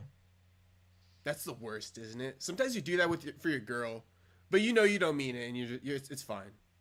Or family. Yeah, like if you got to. Yeah, she got ruffled up. I'm like, all right, I guess. Like my mom. I'm like, I'm sorry. Yeah, I might apologize to my mom just to like make it better. See, but I'm more sarcastic when I'm sorry. I'm like, yeah, I'm sorry. All right, we'll move on. Now what? Yeah. Okay. Now what else you got to say? That was just a little tangent on the Bryce Mitchell. Nothing crazy, but stay tuned. Yeah, go do your thing, bro. Jake Paul. Okay. Claimed Mike Tyson had fucking Parkinson's before their fight. Now he said he misspoke, but let's play the clip. Okay.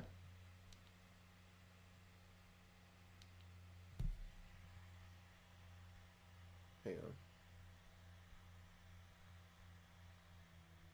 Sounds like Jake got Parkinson's. I know.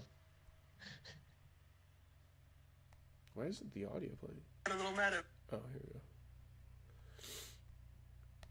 Ayahuasca is really good for your brain as well. And same with Toad. Toad is what cured Mike Parkinson's. Toad cured Tyson's Parkinson's so that he could come back and fight. What the fuck? Yeah. Wait, so Toad cured Mike Tyson's Parkinson's so he could come back and fight. And then Jake said, Mike Tyson didn't have no Parkinson's. I misspoke. How do you misspeak a whole fucking sentence, brother? Jake's not that intelligent either, though. You know what I was gonna tell you? We give a lot of these fighters more credit than what they are. They're fighters. Let's always remember that. Some are a little bit higher, level of intellect and IQ. Some of them. Yeah, I hear what you're saying. I think we give him too much credit, and that's why it. You know what? Whenever I listen to Joaquin, very smart. Smart guy, right? He is very smart. He knows what he's doing. So that's why when I hear some of these guys talk that are very smart, I'm like, all right, you're cooking with more. You're cooking with more. Like Marab, I don't know what's going on with him. Marab, yeah. But hey, you don't got to be the smartest, right? You're fighting. You don't got to be the smartest. So there's no grades you got to pass. There's no fucking tests you got to pass. Win, baby. You got to pass the test in the octagon. Just win, baby. But with Mike Tyson and Jake Paul's little Parkinson's thing, what even is Parkinson's? That's when you shake? Yeah, like you can't like handle sometimes your movements. I mean, we can ask Alexa, but I don't want to, have her go give us all the medical. Be like, hey, Alexa, does the psychedelic toad cure Parkinson's? You want me to ask her? Yeah. Alexa, does the psychedelic toad cure Parkinson's? Because I don't even know if I believe that. It is not a cure for Parkinson's disease, and it does not slow the progression of the condition. Okay. She was pretty cutthroat. Jake was bullshitting probably. He must have been. Why the fuck would he even say Parkinson's though? I'm trying to even think like what's the disease that got cured that he meant to say? Oh. I don't know. Parkinson's, like anxiety, depression. Yeah. But does Mike Tyson have a disease right now though? Did that come out? I don't know. I think the only thing is when he had that like ulcer. Maybe Mike Tyson does have Parkinson's and we don't know it, and he kind of spilled on that, and then he fought a guy that had Parkinson's. He's fighting disabled guys. Yeah. I guess so. Older disabled guys. Very older disabled guys. Much older. What's Jake Paul, 30? Jake Paul's like my age, like 28. Yeah, bro, like what? Oh, they're making Maybe money. he's a year younger than me, like 27. You know what's funny? Like I've never been a fan of Jake. I didn't even watch the Mike Tyson fight. Yeah. I make your money though. Fuck it. He understands he's in entertainment business, and he made money for Mike Tyson. So if he put money in Mike Tyson's wallet, Yeah, it's got to be the right fight. I watched Jake Paul versus Tyron Woodley at the time, but like I didn't really watch Jake Paul versus Anderson Silva and shit like that. It's got to be the right one. Yeah. I guess I know you might have to go, so just I guess let me know if you do. But we didn't talk about UFC Seattle. Maybe just a preview of the main and co-main if you got time. Yeah. I'm I've always been a huge Brendan Allen fan. Brendan Allen. And I love him on the ground, but his last fight against Chris Curtis, I felt I expected more. I felt like Eric feels about Sean Strickland. I felt disappointed, and I felt like I expected more from him. Mm-hmm. And either Chris Curtis can show us he took a punch, and Chris Curtis' takedown defense was fucking premier. Yeah, because that's what I expected. Brendan Allen Brendan Allen won the fight, so let's just say that. I just expected more, and I thought he was going to be a little bit more dominating. Now, rolling into this fight, after seeing Anthony Hernandez, I think win these past 3 very decisively, and putting on a show, I think that Anthony Hernandez is a step above Brendan Allen on the ground and on the field. Not by like it's a very close race, but I think Anthony Hernandez has the edge. Okay. Yeah, and you said 3 in a row. He's won 6 in a row. See? Five finishes. My bad. Oh, sorry, 5 in a row. 1, 2, 3, 4. Oh no, 6 in a row. 5 finishes. 5 finishes. He beat Kopolov, right? He beat Pieta. He beat Edmund. Oh, he beat Edmund on the ground. He beat Marc-Andre Barrio, Josh Fremd, Rodolfo Vieira, who just fought and lost this last weekend. And so, like, he's been building his resume too, right? Mm-hmm. Now, and these two have fought before. Anthony Hernandez won that fight too. Yes. Or did Brendan Allen win that? Anthony did. Okay. So I like that it's a rematch, but I don't know. It's something that, and like I said, I'm a big Brendan Allen guy. I really like him as a fighter. I really, really do. It's like 2 homies have to fight each other. Yeah. Before the Imavov loss, Allen had won 7 in a row. Yeah, he was on a streak of his own. Yeah. 5 finishes. That's right. So he lost to Imavov too. Mm-hmm. Was that a decision? He lost a decision. Yeah. Unanimous. Yeah, and I think that's what it was. I saw the Chris Curtis fight. I was like, all right, you snuck out of it, but you didn't totally dominate him. And then I saw the Imavov fight, like, oh no, you needed to show. I think that's what he's going to show against Anthony Hernandez.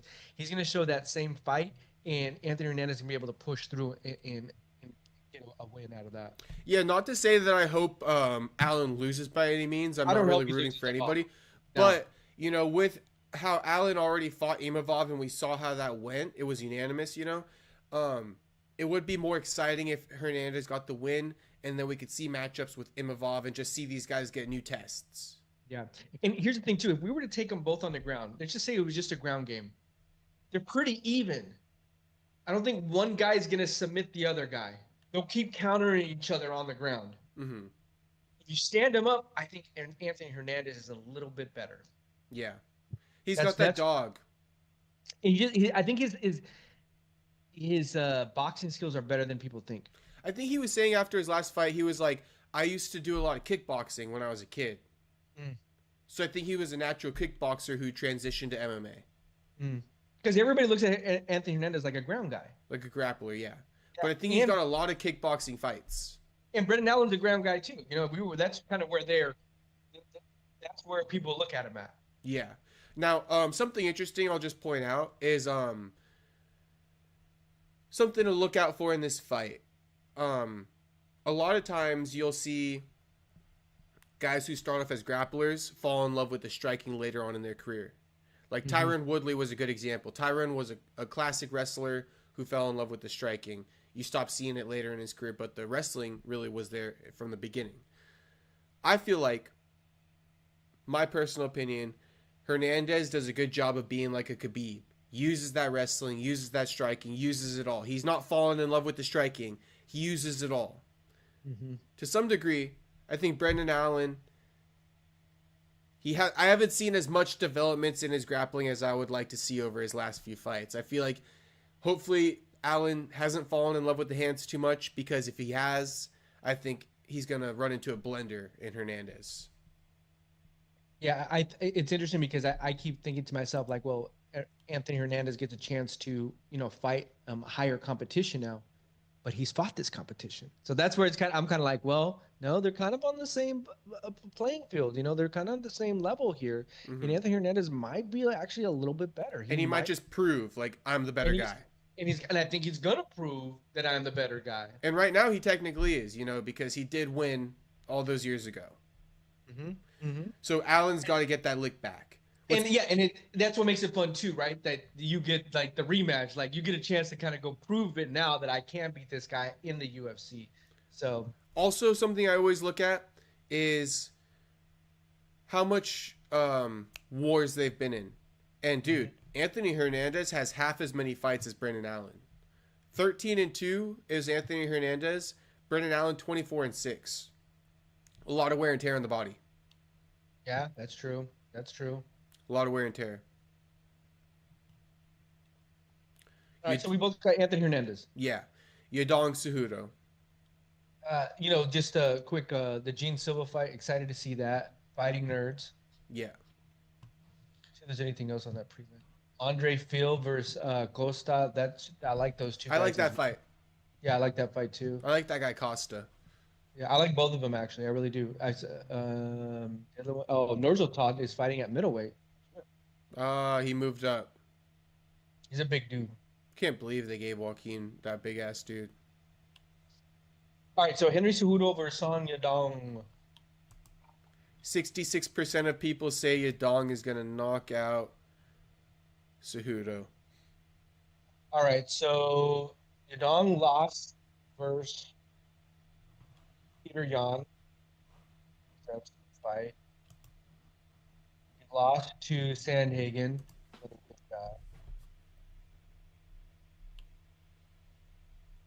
It looked like he lost to two top tier guys, so now he's gonna get an older Cejudo. I'm picking Yadong though. You're picking Yadong? Yeah, I am. Yeah, I'll pick I think Henry Cejudo's on his, on the decline, and he's becoming almost like a gatekeeper. Yeah. He had a really good time to shine, and then he kind of, stopped fighting, and he tried to come back, and he lost 2 in a row, and he could prove like, hey, no, I'm still here. I still got something. I still got something. I can go in another round, but I feel like it's gonna go Yadong. This is one where, looking at Yadong's record, he's got to get past that upper echelon. He hasn't been able to do it. He lost to Peter Yan. He lost to Corey Sandhagen. But I think that shows him, hey, the other level of this. Like, I think Peter Yan's going to give you high energy, right? Mm-hmm. Is Yan and Merab in the same division? Is it the same division? Yan and Merab, yeah, they are. That'd be kind of a fun fight. They did fight. Oh, they did? Yeah. So Merab won that one, too? Merab won that one. But Yan wants that rematch, so they could run it back.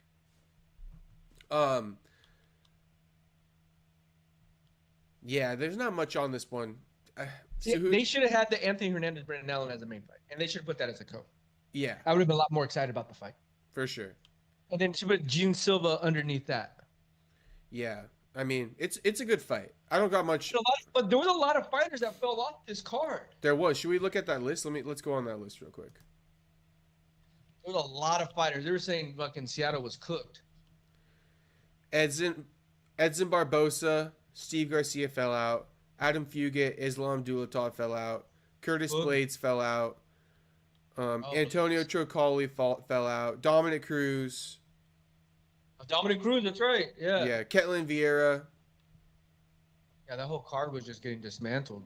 Destroyed. But, all right. People are gonna watch it. I'm gonna watch it. Yeah, I'm gonna watch it. But yeah, it's actually on a little bit later. The first prelims don't start till 3, and the main starts at 6. Okay.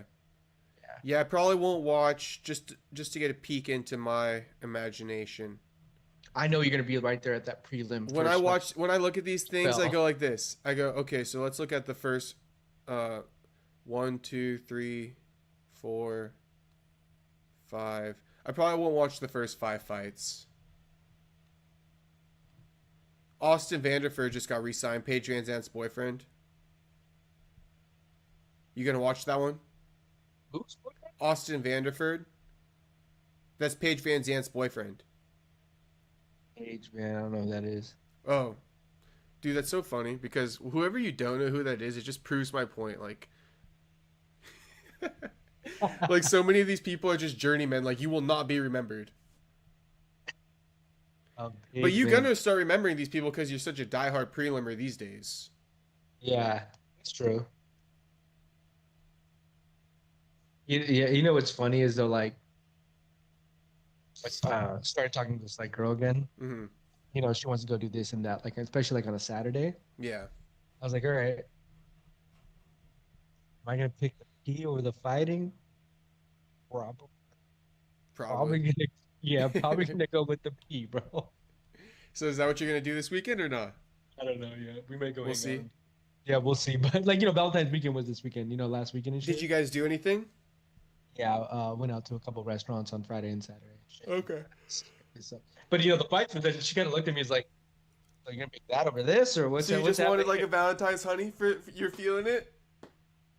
Yeah, but it was just funny because she was like kind of making fun of me. She's like, "So you'd rather go do that than hang out with me?" I'm like, "Well, no." It's like it's not that important. I feel you. I was like, I would like to watch it though. Was that a Heina you were with?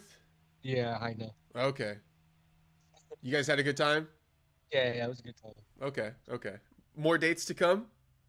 More dates to come. We'll see. Right. We'll see what she says, right? Yeah, no, we'll but see. I'm pretty sure. Yeah, I'm pretty sure though. What do you guys like? Why did you like? You ever just hit her up and be like, "Yo, cruise over to the pad like 9 p.m. Like fights will be over." Like that might have been my style. Like back in the day, you know, that might have been my style. Yeah, I mean, we were talking about one time because I mean I've known her and I think it was one time like I had just came back from like a huge event and I had her pick me up at the airport, like just like crashed at her house for like 2 days. She's like, dude, you just fucking like took over my whole house. Oh, you did? Yeah, I was like, I was super hungover and shit. Like, you know, it came over super late, had her pick me up. I feel that. Yeah. Yeah, I'm not too much of a date guy, if I'm being honest. All right. Like, did you take a girl out for Valentine's Day or what? Yeah, I did. Like, you know, my girlfriend and shit. But even there's like one day to do it, it's that day. You know what I mean? Yeah, because I was thinking back and I was like, bro, like, I probably took my girl on like one date before like we just like started. Like, I'm more about like let's just kick it and like let's just get to it. Yeah. You know what I mean though? Like and just then come over. Just come over. Just come over. Like I got a crib here. Like let's just see what happens. Let's just see what happens. What do we got to go get food for and shit like that? Like, you know what I'm saying? Like we're talking. We all know what we're really talking for. We're not trying to eat together. You know who Larry David is? No. He's the creator of Seinfeld. Okay, yeah. I watched all Seinfeld. I watched every episode. So he's the co-creator of Seinfeld. You know, it's Jerry Seinfeld and it's Larry David. Larry David then created Curb Your Enthusiasm. You know what Curb Your Enthusiasm is? I need to watch that. Okay, so that's like the raw version of fucking. It's like Seinfeld on steroids on HBO. And so there's one episode where he's venting. He goes, "Yeah, I had to take her out, and then she wants to get drinks before we go fucking to dinner." He's like, "Why do we got to go get drinks before we go get dinner? The drinks are at the dinner." Yeah. And he's just venting. He's like, "Oh, because she wants to go check out another spot." And that reminds me of what you're saying. That's like that's what I do with my girlfriend, you know. But almost, bro, like if we're just dating and you're making me do that, I'm like, bro, this is a red fucking flag.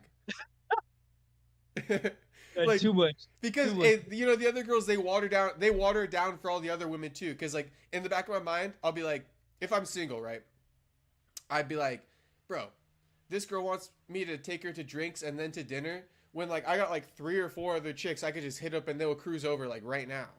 Sheesh. Not, you know, you just can unfiltered. You can unfiltered Terry Punch show. But isn't that kind of free game? Like, don't guys kind of do think like that? Like, they got some low key, like, fucking, some booty calls. Like, that's why it's tough. Like, when you're dating. Okay, here's what I'm saying. Girls are just as bad too, bro.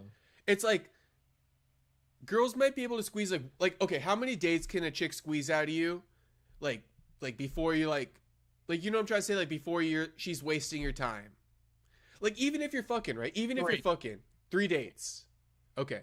Because even if you're fucking, it's like, what? I'm not just going to take you on a date to fuck you every time. Like eventually you're just going to be like, you know, my girl, we're just banging. Unless you're my girlfriend, then I take you on the dates, then we do all that shit. Then you're getting Mr. Nice Guy. But I feel like a lot of chicks, they think the dating life is that. They think the dating life is like, I'm going to go get like drinks, then go to this club and to this place. It's like, I don't know if that's a dating life. I've never done that for a chick ever. But then girls too, like you gotta see, here's the flip side of it. Girls will look at it like, well, I got 4 or 5 guys that want to take me out. One guy wants to take me out to dinner. The other guy wants to take me to the club. One's flying me to Vegas. Which one am I taking? And this is where I say these tricks, right? All the tricks out there, they be watering it down for us. You boys got to be careful. Don't be overpaying because you're fucking it up for everyone else. That's like my homies when they be saying like, oh, this chick's like hot as fuck. She's like a dime. I'm like, bro, you are like inflating the market. You know what I mean? You cannot, like the house prices are sky high right now. You got to bring them down. You got to bring that shit down. And especially when a girl's always been pampered, bro. Like when you meet her, you know what I mean? Like, and now you're pampering her, you know what I mean? And she's been pampered, you know, like she's living in la la land, bro. Yeah. Like, oh, I get everything I want. Oh. And nobody wants to be the guy who's pampering a chick who's already been pampered by like 10 other dudes. Well, some dudes do. Some dudes do. Some dudes do. That's one of the 4 that like the chicks have. Every day. Yeah, for sure. Hey, last thing, just because we're on a crazy topic. Do you know Neon, the streamer? Okay. You know him, right? Yeah. He's like the young kid. He's kind of, he trolls at the UFC events and shit. Yeah. You know Ruby Rose? Is she like IG model or something? OnlyFans? She's like a rapper, black chick, super yeah, hot. Yeah, black chick. Yeah. Bro, she pulled up to Neon's stream wearing with a I don't know if I could say this, so I gotta think of a code word. With a booty plug. Okay. Crazy though. That's just wild. It's been like trending on social media. But like she took a picture like of her backside on Neon's stream, and like it's showing through her fucking tights, bro. Look it up right now and tell me your thoughts. That's crazy. First thing came up, Ruby Rose leak. Type in like Ruby Rose Neon butt plug. That's another one. Damn, all kinds of shit came up. She's over here sucking dick and shit. Damn, bro. The leak brought up all the shit. Yeah. Oh man. It's like Parry Punch After Dark. Parry Punch Generation After Dark. Do you see it? You want me to show you it? Oh no. Oh okay. Oh yeah. She has that black tights on. Yeah, she got that plug in. Okay. Well, we're living now. She ready. Oh, she ready, evidently. To me, you know what? I think that's for the views, though, bro. Yeah, you don't think that's really in her ass? No, I think it is, but that's what I mean. Like, dude, that's crazy. 4 views, though. Yeah, 4 views, I guess. For the clout, for the views. But the right guy comes along, you and see she's that, like, that one girl? She fucked 1,000 dudes on OnlyFans, and she's pregnant now. Yeah, Lily Phillips. Is that real? You believe it or no? I believe it. You believe it? I believe she's a fucking idiot. Damn, I kind of don't believe it. As of right now, I feel like she's not going to have that kid. I believe. Hopefully she doesn't. Hopefully. Can you imagine being that kid? We're going to do a follow-up. In a few months, we're going to find out whether she's still pregnant or not. That's not. Hopefully she's not pregnant. I mean, she's going to get, 1,000 dudes? She's a good-looking girl, too. What she is. The poor soul that marries that woman, oof. You know what's crazy? I have like I told you before, man. I know a bunch of strippers. I know OnlyFans girls and shit. I don't knock it. Do you? Do you? But I ain't with it. Yeah. I ain't dating that shit. If I was dating you and I found out you fucked 1,000 dudes, my fucking, oh my goodness, my heart might sink to my stomach. I wouldn't even let it get that far. That'd be crazy. I'm gonna find out a lot on that first date. Believe you me. What's the first date with MTK like? No, we're just gonna. I know the signs. MTK's like, how many guys have you fucked? No, I know the signs. I already know the signs. Like, you just start talking. Let me listen. Let me just see how you speak. Hey, the hyenas though, for the most part, what are they? They pretty modest. Like, is it a mixed bag? Like, what do you get with the hyenas? Oh, you get a mixed bag. You get a mixed bag. Cause you can get a gangsta hyena. You can get a fucking a wild hyena. Like a gangsta, colorful haired hyena. Yeah. You can get a hoe hyena. You can get like a BBL hyena. Yeah, BBL hyena. What's the hyenas you look out for? You like the ones with the colored hair? A little hood in them? Like, imagine like a Tracy Cortez with like red hair. Nah, I don't need all that. BBL. Yeah, I don't need all that either. Okay, what do you like? I don't like plastic surgery on girls. Me neither. I like more like a petite chick. I like them a little thick. Like, you don't gotta be like petite. I mean, it was funny. One of the girls who was in here asked me, "He's like, what kind of girl?" Like, I don't give a fuck. Yeah. Hey, you look. If you fine, you fine. Yeah, I feel that. I like Skinny, thick. I'm not prejudiced. If you're thick, I prefer to be natural. I like a good soul. Okay, there you go. Good and soul. A little wild and fucking sarcastic and can talk shit and take a joke. I like it. Yeah. Some big tits. I'll take that too. Yeah. You down with the fakes or you want the natural? Nah, not really. You're not too down with the fake. Not really. I mean, if it's already there, yeah, I'll deal with it. But I'm not gonna like go after that. Yeah. Okay, I got you. So you're not over here like wamboozled by the fake tits. That's not gonna get you in any trouble. You walk right past that shit. Immediately. Yeah, me too. That means that then you're dealing with like fucking other shit inside. Like fucking she got problems. Yeah. Well, some of my homies, dude, all you gotta show them is a pair of tits, and they're like fucking all for her. It's like Tracy Cortez with her ass. Just show my boy Tracy Cortez's ass. They don't even gotta see her face. You know what I really like? I like DJ chicks. Oh, DJs? I love DJ chicks, bro. I love DJ chicks. Okay. That's my there's my real like kryptonite. What's their vibe like? I feel like they got a bunch of guy friends. That I can't be having that.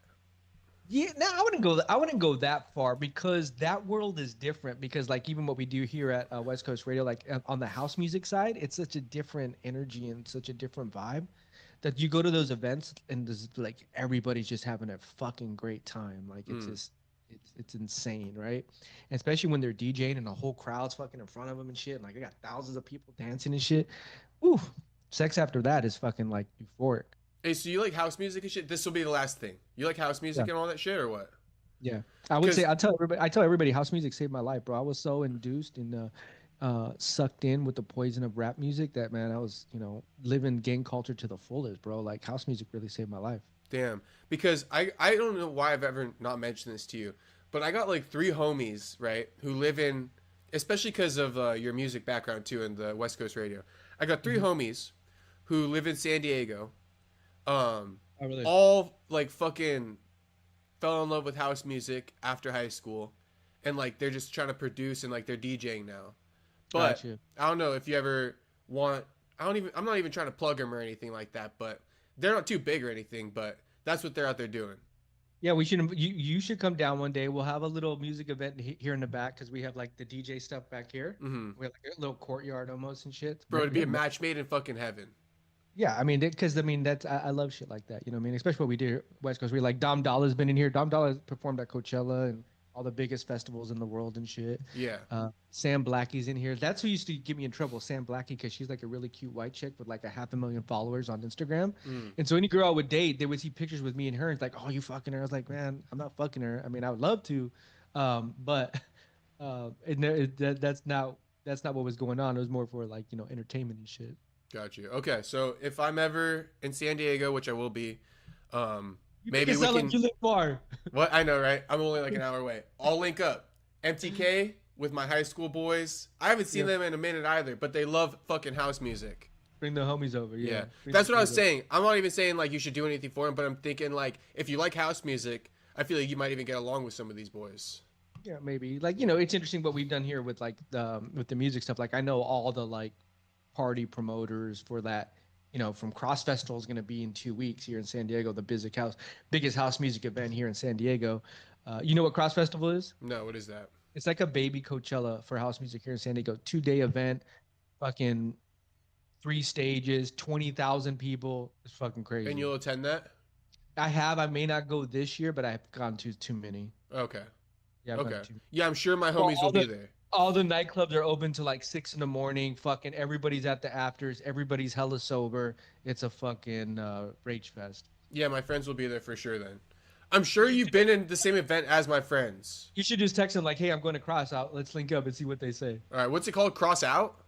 Cross Fest. Cross Fest. CRSSD Fest. All right. What's the date again? It's usually the first weekend of March. Cross Fest, first weekend of March. So next month. Yeah, so probably like it said in 2 weeks, probably like March 6th. Okay. All right, I'm going to hit him up. Every Saturday and Sunday. Cross Fest. I'll send you some like videos like, oh shit. All right, send me something. I'll send it to my homies. Yeah, and it's right off the like harbor when the sun goes down. It's fucking epic, bro. Right downtown. Fucking it's crazy. It's okay. crazy. Cross Fest. Mm-hmm. All right, boys. Thanks for watching.